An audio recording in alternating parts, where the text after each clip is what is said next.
You know that feeling when you plug a destination into your GPS and you just blindly trust the route? Oh, yeah. Like you don't even question it. Right. You drive for hours, you navigate all that heavy traffic, you ignore all the interesting side roads because you're just so intensely focused on the ETA. You're just glued to the screen. Exactly.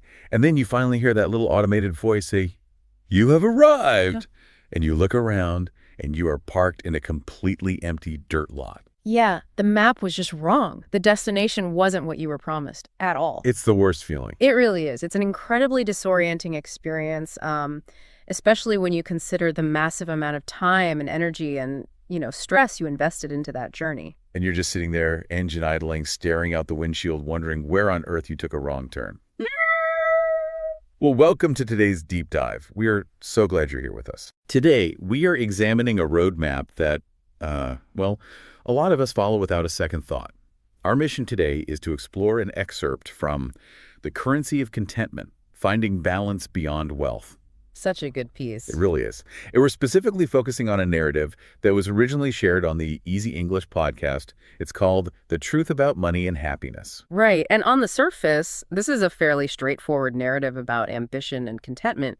But what's fascinating here is how it forces us to examine our own default settings about success. Yeah, it really holds a mirror up to us. It does. It acts as a mirror for anyone who feels overwhelmed by that constant hustle, It asks us to look at the math we use to calculate our life choices and really question if the underlying formula is just fundamentally broken. Because we all know the trope, right? Like the rich guy who is totally miserable. Right. It's a cliche for a reason. Exactly. The golden rule of the hustle, this unquestioned belief that if I have more money, I will be happy. It's an equation we are taught to solve from a very young age. Yeah. Oh, everywhere. Movies, TV, family. Yeah, advice from well-meaning relatives, all of it. But what this source material does differently is it actually maps the exact emotional mechanics of why hitting a financial milestone often leaves you feeling, completely empty. And that is the critical distinction we need to make today. I mean, we are moving way beyond that moralistic, overly simplistic, money is bad fable. Right. We've all heard that one before. Yeah, and it's not helpful. We're getting into the actual psychology of ambition. We're dissecting why the formula we've been handed is flawed in its execution, and more importantly, how our brains actually process that failure. So to test that theory, we look at the main character in this narrative, this guy named Omar. And Omar has 100% committed to the equation. Fully bought in. Totally.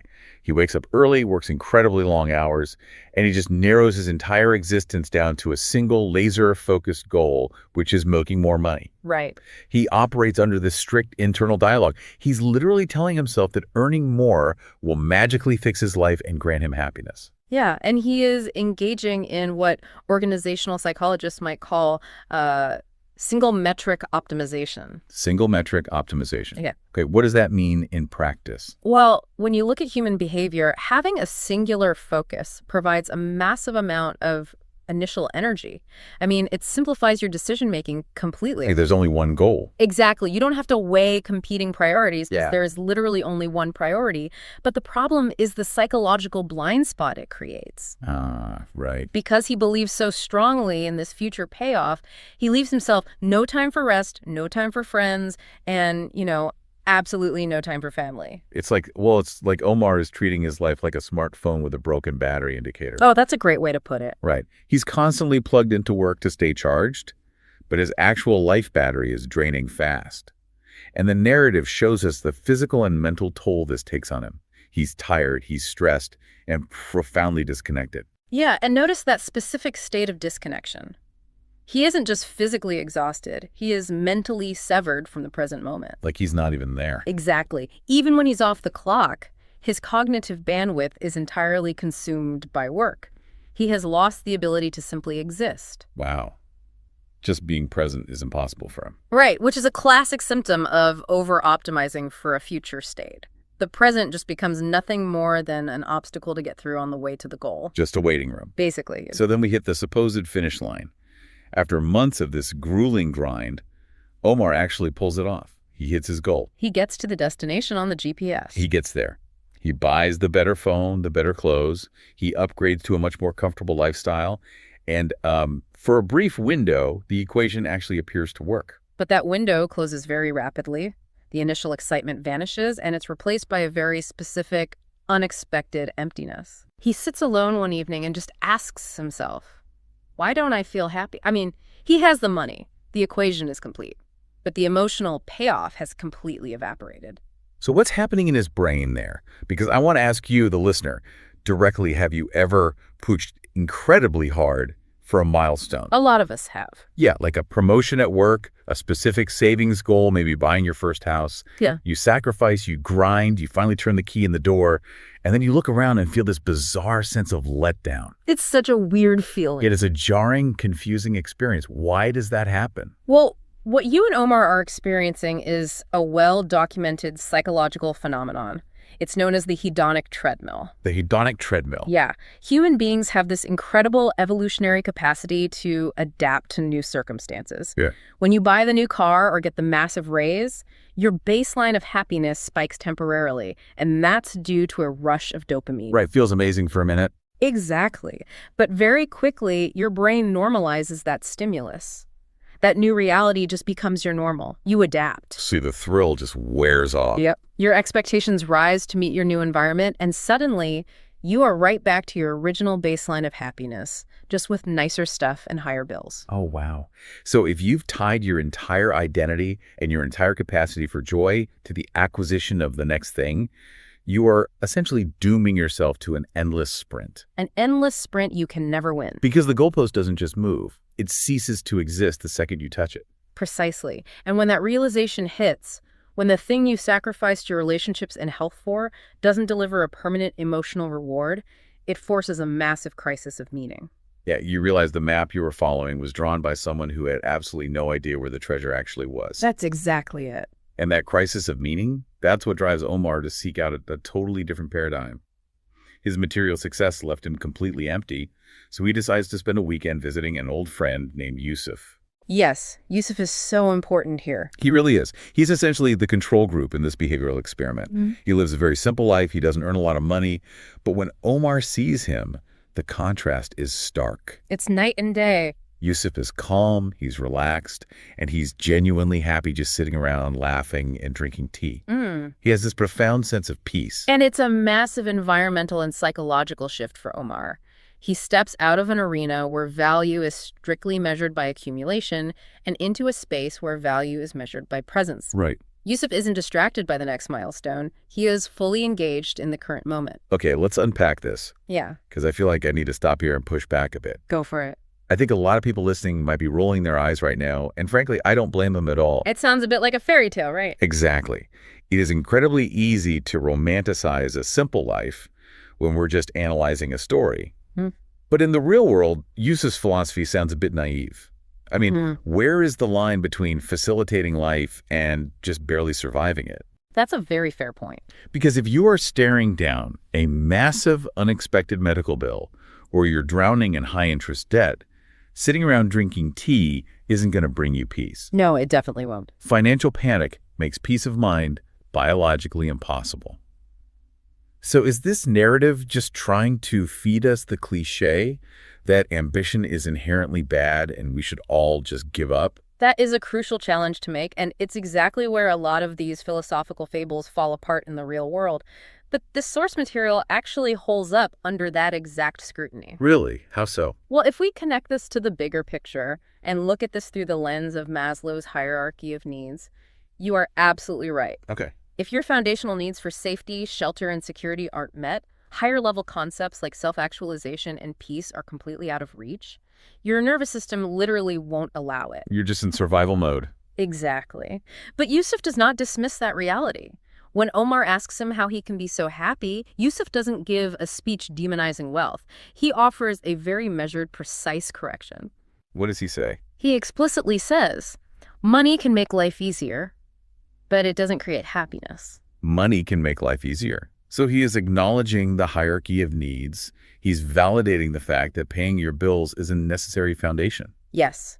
He is drawing a firm, undeniable boundary between what facilitates life and what actually creates joy. Right. There's a huge difference there. Huge. Having a comfortable life is objectively easier than struggling to survive. Money is a fantastic tool for removing friction. It solves logistical problems. It buys you out of stressful situations. Exactly. But easier is a condition of your environment. Happiness is a condition of your internal state. Wow, I really like that framing.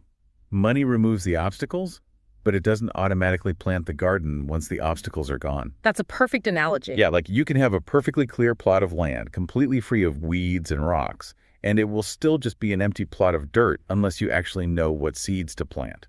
And that is the exact mechanism of where Omar went wrong. He spent all his time, all his energy, and all his cognitive bandwidth acquiring the best possible tools to clear the land. But he forgot the seeds. He never actually picked up any seeds. He cleared all the obstacles, looked at the empty dirt, and wondered why there were no flowers. Which begs the question, if money's just clearing the brush, what actually grows the garden? And Yusuf doesn't leave Omar hanging here. No, he doesn't. He gives him the exact seeds to plant. He outlines 4 specific pillars of true wealth. And these pillars are crucial because they take the abstract, often unhelpful concept of happiness and break it down into actionable, measurable categories. Right, taking it from philosophy to practical application. Exactly. Yusuf explains that genuine fulfillment comes from 4 things: people, health, peace of mind, and having a purpose. People, health, peace of mind, purpose. Let's look at the mechanics of why these 4 specific areas matter so much. Yeah, let's break that down. Because when you contrast these pillars with Omar's original strategy, you see the devastating flaw in that single metric optimization we talked about earlier. It goes right back to how we construct our identity and our psychological resilience. Human contentment requires a diversified portfolio of identity. Like financial diversification, but for your well-being. Exactly. If you put 100% of your self-worth into your earning potential, which is what Omar did, then any setback at work, any market fluctuation, any critical feedback from a boss, it completely crushes your entire sense of self. Because your whole identity is tied to that one thing. Right. You have absolutely no emotional buffer. Yusuf, on the other hand, has diversified. If he has a bad day financially, well, he is still a supportive friend, he still has his physical health, he still has a clear sense of purpose. His identity isn't fragile. Precisely. It's robust. That makes perfect sense. Omar completely neglected his people. I mean, he had no time for friends or family, entirely severing his social support network. Cut them all off. Yeah. And he neglected his health and peace of mind by letting chronic stress and physical exhaustion just run rampant. Completely draining his battery. Right. And his purpose had devolved entirely into accumulation for the sake of accumulation. He basically hollowed himself out to fill up his bank account. And biologically speaking, we are social creatures. Our nervous systems regulate through connection with others. That's the people pillar. We need that connection. We do. And our cognitive function relies heavily on the health and peace of mind pillars. You literally cannot think clearly or regulate your emotions if you are sleep deprived and constantly pumping cortisol. Oh, absolutely not. You just burn out. Right. And our psychological endurance requires purpose. When you systematically starve those 4 areas, your brain will interpret that as a threat, regardless of how much money is in your checking account. It doesn't matter how rich you are if your brain thinks you're in danger. Exactly. You will feel empty because, psychologically speaking, you are running on empty. Here's where it gets really interesting, though, because this brings us to the part of the narrative that I actually find the most compelling. Why is that? Because it refuses to take the easy way out. In a lesser story, Omar would have this massive epiphany, dramatically quit his high-paying job, throw his expensive smartphone into a river, and just run off to live in a cabin in the woods with Yusuf. Oh, right. The dramatic Hollywood ending. Exactly. Which would be entirely unrealistic and honestly unhelpful for the vast majority of people reading or listening to this. We live in a society that requires capital. We have to pay bills. Exactly. But that isn't what happens. The resolution here is deeply practical. Omar begins to change, but it is explicitly noted that he continues to work. He still earns money. He doesn't abandon his ambition. No, he calibrates it. That's the key. He calibrates it. He stops letting the pursuit of the facilitator, the money, destroy the actual creators of his happiness. He keeps clearing the land, but he finally starts planting the seeds. Yes. We see him fundamentally shift his daily routine to integrate Yusuf's 4 pillars: restructuring his life around what actually sustains him. We see him spending more time with his family. He actively picks up the phone to call old friends. Right, repairing that social network. Exactly. He starts prioritizing his health. And maybe most importantly, he relearns how to appreciate moments that don't cost anything. The simple things. Yeah, a deep conversation, going for a walk, just experiencing a quiet evening without agonizing over his inbox. By returning to those 4 pillars, he restores the foundation of his well-being. He recognizes that wealth without health or wealth without relationships is essentially poverty in disguise. Poverty in disguise. That's a powerful way to put it. It's the truth. He integrates the mindset of Yusuf into the reality of a modern working life. He discovers that ambition and contentment do not have to be mutually exclusive, provided you keep them in their proper hierarchy. And the result validates the whole experiment. He still has the comfortable life, but now he actually feels the happiness that was missing. The equation is finally balanced. He found the sweet spot. He really did. So I want to challenge you right now as you listen to this. Take a quick audit of your own life this week. This is a great exercise. It is. Pull up your calendar on your phone. Look at where your mental energy is actually going. How much time are you actively dedicating to your 4 pillars? Your people, your health, your peace of mind, your purpose. Real time, not just leftover time. Right, exactly. Now compare that to the time and anxiety you are pouring solely into your career and financial goals. Are you operating like the old Omar, optimizing for a single metric? Or the calibrated Omar, maintaining a diversified portfolio of identity? It can be a very uncomfortable audit to perform, but it is an essential one. Oh, totally. Because it forces a question of intention. Are you passively hoping that financial success will eventually afford you the time to be happy later? Or are you actively building a happy life today? Because later is a myth. Exactly. The hedonic treadmill guarantees that the mythical later never actually arrives. You only ever have the present moment to work with. So what does this all mean? If we zoom out and look at the entire picture, the core takeaway from this deep dive is incredibly pragmatic. Very grounded. Money matters. It objectively makes life easier, and pretending it doesn't is just ignoring reality. But true contentment simply cannot exist without balance. It needs a foundation. Right. It requires deliberate investment in relationships, vigilant protection of your physical and mental health, and a mindful approach to how you actually live your days, not just how you fund them. There is a fantastic parting question posed by the original narrative, and I think it serves as the perfect compass for our listeners moving forward. What is it? It says, ask yourself this: am I only chasing money or also building a happy life? That is the ultimate gut check. Am I only chasing money or also building a happy life? It really puts it into perspective. It does. And I want to leave you with one final provocative thought to mull over today, something that builds on Yusuf's wisdom. Okay. We established that money's primary function is just to make life easier. It removes friction. It solves logistical problems. Right. But what if the actual friction of life, the difficult, messy effort required to maintain deep relationships, the struggle to discover your true purpose, the daily discipline of protecting your peace of mind, what if those things, which are rarely easy, are the exact ingredients required to feel truly fulfilled? Oh, wow. That's a great point. What if the destination you actually want isn't the empty lot at the end of the easy road, but the connections and resilience you forge while navigating the difficult terrain? The journey is the point. Exactly. Think about that next time you check your GPS. Thank you so much for joining us on this deep dive. We will catch you on the next one.